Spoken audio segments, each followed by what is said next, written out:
CLNS Media, the leading online provider of audio video coverage of your Boston Celtics. Welcome in, everybody. It is a Wednesday here on Celtics Roundtable. Evan Valenti alongside Matt Ignal, and our guest for today, Greg Cassoli of the Celtics Wire. Today's show is brought to you in part by Hims.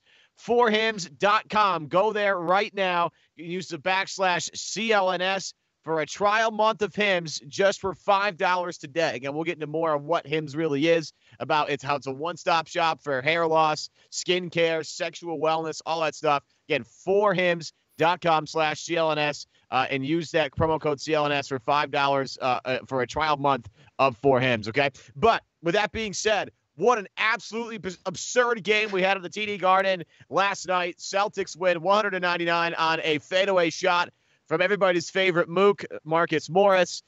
Greg, big game for everybody involved. I think just to get a win against a playoff team of that caliber of Oklahoma City is impressive, no doubt about it. But got to start with Jason Tatum. I thought, Greg, from the jump, this was probably the most aggressive we've seen Jason Tatum this year. Am I wrong on that?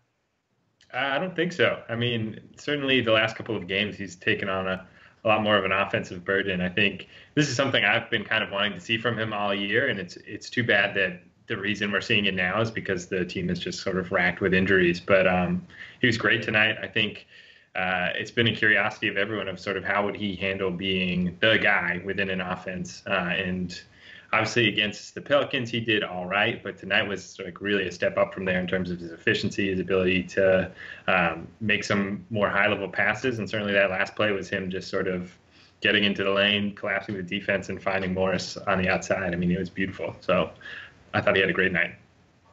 23 points, 11 rebounds, 4 assists, team high, plus 23. Again, some sensational, Matt. Yeah. I mean, you can see everything on display today. I mean, that drive right to the crossover step back three late in the fourth quarter. I mean, that was a thing of beauty. That was like people talk about Jason Tatum having 10 years of experience, it looks like, out there. I mean, that was like so professional. That was awesome. No, but you can just really see everything on display, just sort of like a glimpse into the future of what we're going to see from Tatum. Just a really well-balanced game of him driving and getting to the line, his ISO killer game, and then the three-point shot falling.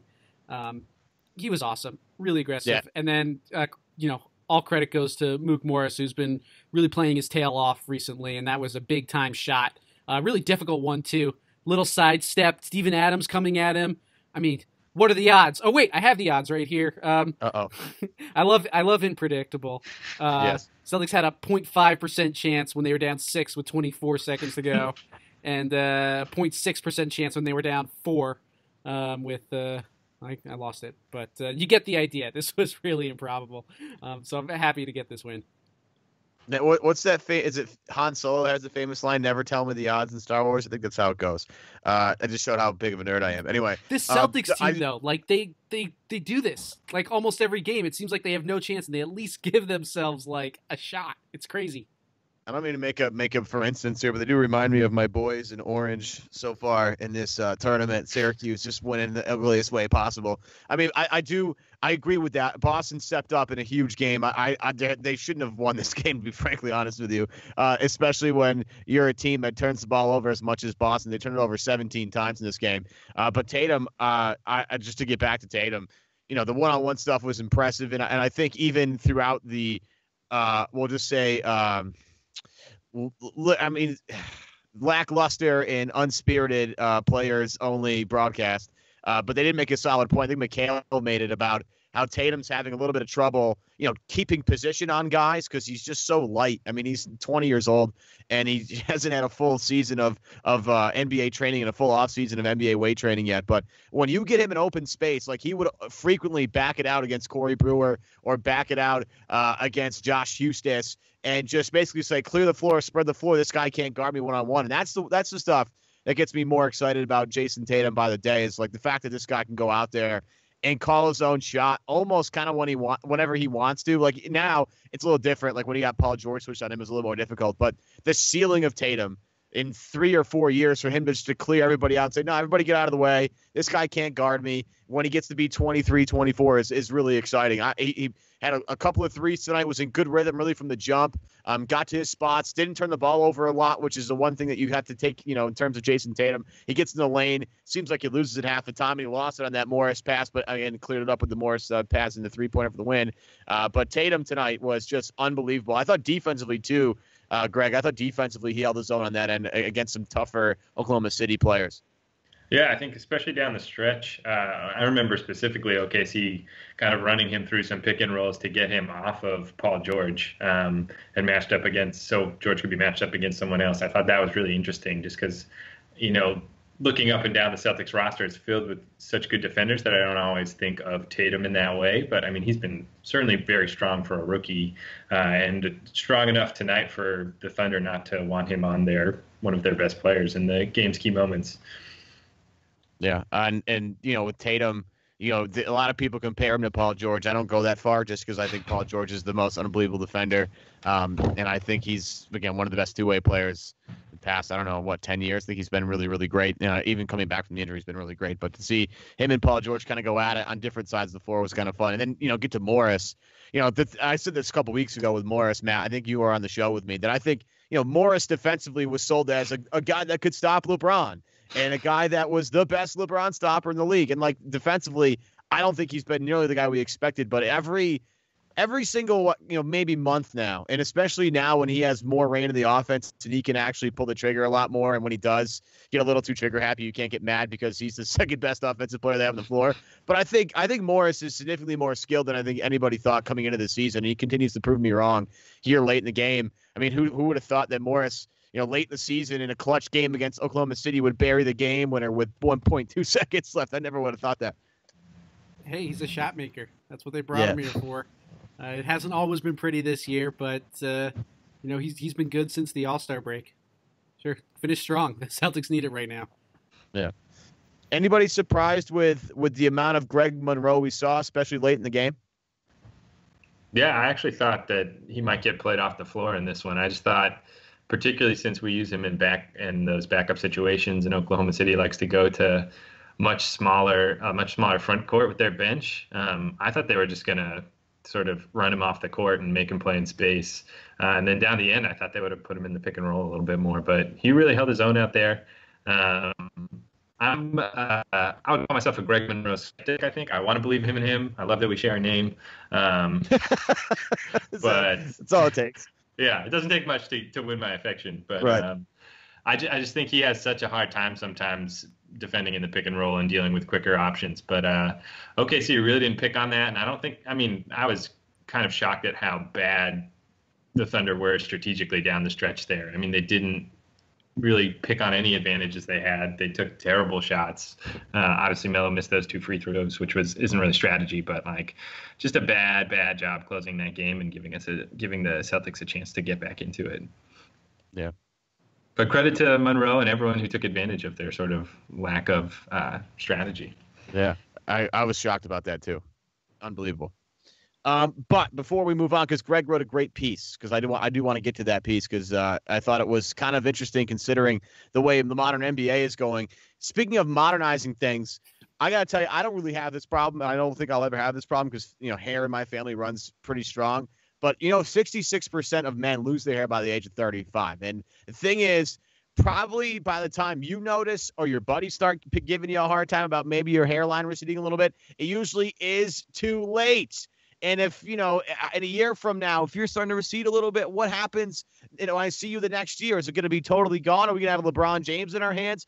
Who knows? For you, though, if you have this problem right now, you need to go to forhims.com. It's a one-stop shop for hair loss, for skin care, for man care, sexual wellness, anything you'll need. It comes all at forhim.com. It is all for men. And thanks to science, baldness now can be optional because 4Hims is going to contact you with real doctors around the country with medical grade solutions to your hair loss. Okay, there's no waiting room. There's no awkward like get to know your doctor thing. There's you don't have to wait in line for hours, sit there and read boring magazines when you're at the doctor's office. It's so easy. All you have to do, log on to forhims.com. You answer a few quick questions, doctor reviews all your stuff, and then they prescribe you the best thing possible for your hair. And the products are shipped directly to your door. You don't have to move. You can wear sweatpants and do this. It's super easy. Order right now. Our listeners get a trial month of Hims for just $5 today, right now, while supplies last. Go on the website for details. This would cost hundreds of dollars normally if you went through the regular channels. Again, just $5 by using our code CLNS. Go to forhims.com/CLNS. forhims.com/CLNS. Evan Valenti alongside Greg Cassoli, Matt Ignal here on a Wednesday. Celtics win. A crazy win at that, 199 against the Oklahoma City Thunder. But I want to bring Greg on because Greg specifically for the Celtics Wire, part of the USA Today media group. So if you don't follow them on Twitter, you got to do that now.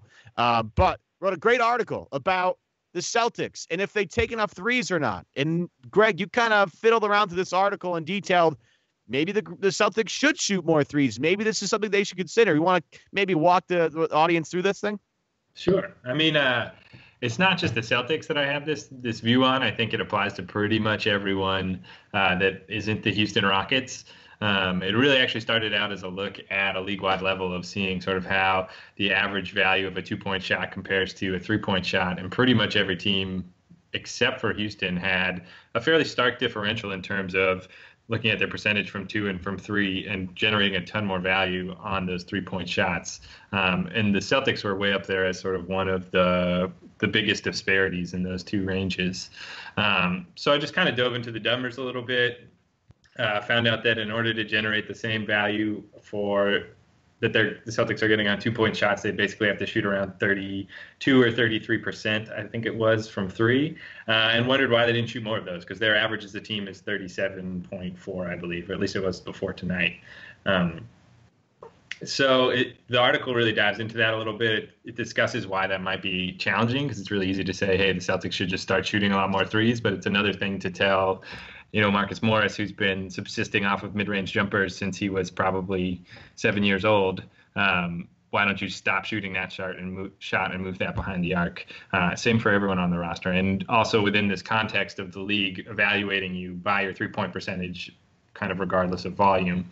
So it dives into those things. I'm just like a big-time believer in the three-point shot. I don't buy the whole, like, the Rockets are killing the aesthetics of basketball argument. I think they're playing the game more intelligently than everyone else, and it's creating the most efficient offense we've ever seen. So I think there's a lot that every team in the league could learn from that, and particularly Boston. Well, a lot of that has to do with if you're going to be the Rockets, like you have to have the personnel to run what Houston runs. Like they have 2 point guards and Harden and Paul. They have the floor space you need to kind of space everybody out around, 4 shooters and Clint Capella or Montrezl Harrell.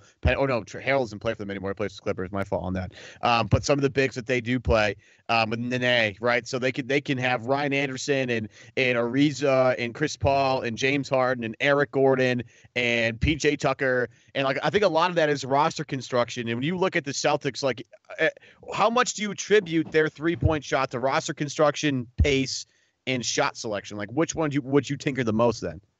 For the Celtics? Yeah. I think just shot selection, honestly. It's obviously you're not going to have the same offense as Houston. I mean, they have 2 exceptionally gifted players who are just really special. But I think you could run a lot of the same stuff that Boston does and just end it with a 3 rather than a 2. Or have from time to time they'll pass up sort of a contested 3 to try to hunt out a more wide open shot. And sometimes that'll yield an open 2. Sometimes that'll yield an open 3. Sometimes it won't yield anything. So I think it's a matter of just pulling that trigger more quickly, which seems weird because it's like advising against that old adage that like a great shot's better than a good shot. But I think the advantage you gain from sort of making that extra pass isn't always as much as we claim it to be.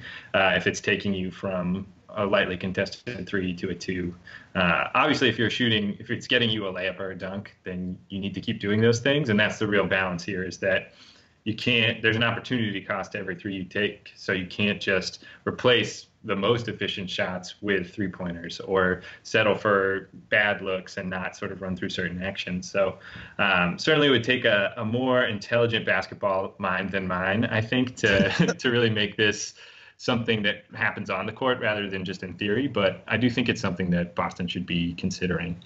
Who among the Celtics do you think is passing up the most decent looks from three, or who could look to improve their shot chart? I mean, I would say everyone, but it's a cop out. Yeah, but I used Marcus Morris as an example in the article. I kind of regret not using Jason Tatum. Yeah. I think he doesn't take that many 3-point shots, and he takes a lot of mid-rangers. I think just experimenting with some of those pull-up mid-rangers as pull-up 3-pointers, even if he misses them all, I would love to see him give it a shot. We just saw one tonight with that step back. If he replaced every single mid-range jumper that he took off the bounce with a 3-point jumper, I think that could have a huge impact on the amount of points he scores and how efficient Boston's offense overall is, even if it causes us a fairly significant drop in his 3-point percentage. And then finally, I'd say Al Horford too. He can get real hesitant pulling the trigger on 3. Obviously, he's shot an incredible percentage this year, but I'd love to see him, double his attempts from downtown. I think not the problem, but I think the mantra of the Horford is he only takes good ones, so that's why he shoots such a good percentage from out there. I agree with Tatum. I think that's just going to be part of Tatum's natural development. It's him kind of figuring out his own presence on the floor where he's most comfortable. And right now, I think he reverts back to his Duke days, his high school days, where he was very comfortable from the mid range area. And even with that, I mean, with the line being a little bit further back, he still has to figure out his spacing on the floor. I'll tell you though, he is an incredible shooter. If you get to watch him pregame shoot, he barely misses. So it's not like he can't knock him down. He's one of the best pure shooters I think I've ever seen in an open gym. And again, according to Drew Hanlon, who said it on my version of Celtics Beat with him, Tatum hit 80% of the shots he took during his workouts with the Celtics anyway. So, I think it comes from Morris is a good way to put that, because that's a guy who has no problem getting up shots. He loves to shoot and he loves to get the green light. I think Rozier is starting to kind of revert to that, as he figures out how he can, prod an offense just by dribbling inside, and how his dribble game will actually set up his 3-point game a little bit more. I think you'll get more out of him. And I think you'll see more even from a guy like Kyrie Irving, who, Lucky is throwing out, he should be taking like 10 to 12 threes a game with how good he is of a 3-point shooter. Like, I still think part of Kyrie wants to be a guy that gets everybody else involved. But is a guy that could definitely shoot more 3-pointers, because, when that guy gets hot, he's literally unconscious from anywhere on the floor. Kyrie's another guy that stood out to me. But I found this article interesting, and I've been thinking about this sort of too. Like, Houston's running, on one hand, like the most original offense we've seen in quite some time, but it also has like these old school elements. But one thing that the Rockets do that other teams don't really do, and if the Celtics want to adopt this, and maybe this is where the game is going, is that Houston places their 3-point shooters well outside the 3-point line. Like Eric Gordon and Ryan Anderson in particular are very willing to bomb from 28, 29 feet from deep. I mean, if the Celtics really wanted to emulate what the Houston Rockets are doing, or at least take bits and pieces of it, one thing that they could do is have their guys like start practicing these long range bombs. So I wonder if the Celtics may try to experiment with that in practice or what have you. I just wonder, I guess philosophically, like where long term the Celtics offense is going, and if they should incorporate some of these more unique strategies. Any thoughts there? Sure. I mean, I as one who doesn't have to be the coach or the players or the front office, I certainly support that. But I think it gets back to the same idea that I was really trying to highlight in the article, that Houston has somehow convinced their players that there are certain things they should do that are going to benefit the team and the offense that might hurt their individual numbers, and got them to buy into that. So Eric Gordon's shooting 34% from 3 this year because he's jacking up a ton of 30-foot 3-pointers, and those are hard to make, and that's well below his career average. But he's doing it, and the Rockets are benefiting dearly. So I think there's some step in between sort of where the Celtics are now and the most efficient version of their offense that has to get guys to sort of redefine what a good 3-point shot is, or 3-point attempt rather. You got to think that maybe your vision might take more hold next year when they get a Gordon Hayward back and they get another facilitator on the floor that can act as a primary, ball handler, and they can space more shooters around him. I think part of the reason why that works, I mean, part of the reason why Houston works is they have James Harden, who's literally unbelievable and arguably, if not the best offensive player in the league right now. And is going to win the MVP award. I mean, he's just unguardable in the way he's able to thread, passes to certain guys and drive by guys and get defenses to collapse totally on him. I think part of the way they play can be attributed to the fact that James Harden is so good and the personnel they have. But I think Boston could run something similar when they get a guy like Hayward back, because they can kind of run a lot of off-ball action. I think that's maybe where the Celtics could differentiate themselves from Houston. With Houston, I mean, I haven't watched a ton of the Houston Rockets, but I've watched enough to be like, okay, what do they do a lot of? Drive and kick, because they have James Harden. I think what Boston would be able to do is run stuff off ball while everybody's paying attention to, Gordon Hayward or Kyrie Irving putting on some dribble show, or, going pick and roll with Al Horford. And meanwhile, off the ball somewhere, they have Jason Tatum doing something crazy, getting open for a three-pointer, Like, I think Boston's version of what Houston runs, if they were to go that route, would look just a little bit different schematically, I think. Yeah, I think you're spot on there. Because there's only one James Harden, there's only one Chris Paul. They both happen to be on the same team. But you can compromise the defense in other ways than being, a world-class isolation player. And I was just chomping at the bit to see the Celtics. Really, I think the amount of sort of stress you can put on a defense just from having a player of Kyrie Irving's caliber passing the ball across the floor to Gordon Hayward, just that one simple act is really like kind of terrifying for opponents, because you have two players that can do anything, surrounded most likely by shooters, and one guy in Al Horford who's always going to make sort of the right decision to elevate all those players. I think it's just it'll obviously look a lot different than, say, Chris Paul pounding the ball into the ground 25 times and then making an incredible pass and getting a wide open three for his teammate. Yeah. But I think the effect could be similar in terms of just sort of putting a lot of strain on the defense and forcing them to work to what you're doing. I do think that long term, I think I foresee the Celtics going towards a more Morey ball shot distribution. I don't think that's controversial. Let's hope. Yeah, that'd be good for almost everybody involved. That'll do it for this episode of Celtics Roundtable here on CLNS Media. I want to thank you guys for tuning in. Make sure you follow us on Twitter at CLNS Media. Also on YouTube, subscribe to CLNS Media's YouTube page. The 13,000 plus of you that do, thank you very much. We appreciate that. Today's show brought to you in part by Hims. Go to forhims.com/CLNS for a trial month of Hims for just $5. That's it. 1, 2, 3, 4, 5. Simple. One hand. You can count on one hand.